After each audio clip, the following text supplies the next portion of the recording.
Hi, I am Yulia Navalnaya. Today I would like to address you on this channel.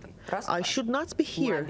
I should not be recording this video. Another person should have been here, where I am now. But Vladimir Putin killed this man. Alexander Titov, he's a Russian affairs analyst and lecturer at Queen's University, Belfast. Thanks for joining us on this news hour. So Yulia Navalnaya is blaming Russia for her husband's death. Joe Biden from the US blaming Putin for the death. Will the Russian president be overly concerned about these accusations? Not really. I mean, why would he be concerned with all the sanctions possible already imposed against Russia since February 2022, when it invaded Ukraine?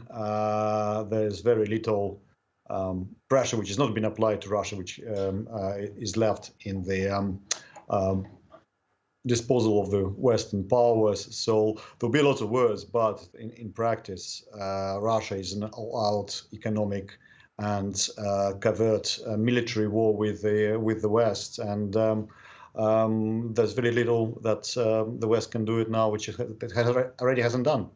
So what do you think then some of those actions could be when the EU's foreign policy chief says Putin will be held accountable? Joseph Borrell making those comments on Monday. If you say that very little could be done in terms of action that would actually affect Russia, would this just be symbolic talk from the EU?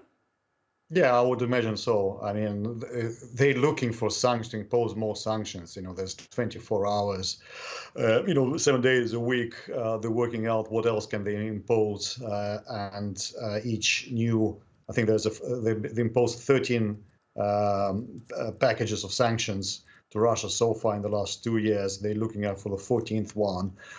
They're trying to put it together for the anniversary of the invasion on the 22nd of February, regardless of Navalny. So it's what they will impose regardless of what happened to Navalny. So there will be some words, maybe kind of address it, but in practical terms, it's as I said, it's a all-out economic war, military, the military aspects, and that will continue regardless of whatever happens within Russia or opposition leaders. When it comes to opposition leaders, Navalny's wife says she wants to continue her husband's political work. How do you see that playing out, and will she be able to do that in Russia? Well, obviously she won't be doing it in Russia. She will be doing it in the West. I think there is an example of how that might pan out, which is the Tikhanovskaya in Belarus, so the wife of the imprisoned opposition leader in Belarus, who ran for a president, and then she went into exile, and now she's been kind of frequent,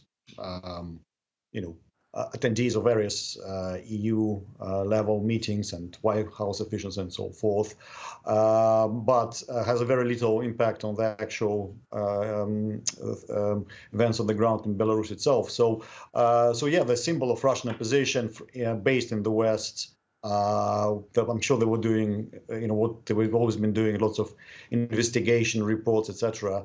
But things are very different since 2021, when Alexey Navalny came back and tried to rally his supporters and force back down by the government through internal domestic protests. That failed. They dismantled his organization even before the war started. Since then, there have been new laws, new crackdown opposition. Lots of people fled because they were afraid of mobilization, for example, or simply didn't want to live in Russia anymore, those who are mostly opposed to the regime.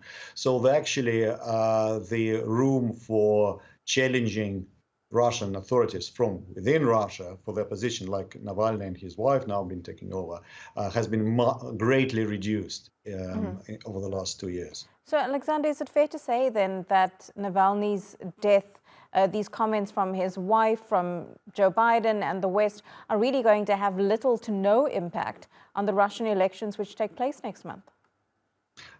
I would say so, yeah. I mean, what impact can they have? I mean, the authorities strengthen the grip on the electoral process, on society. Even remotely independent candidate Nadezhdin, he was not registered for election. You have 4 people, including President Putin, on the ballot box. 3 of them are not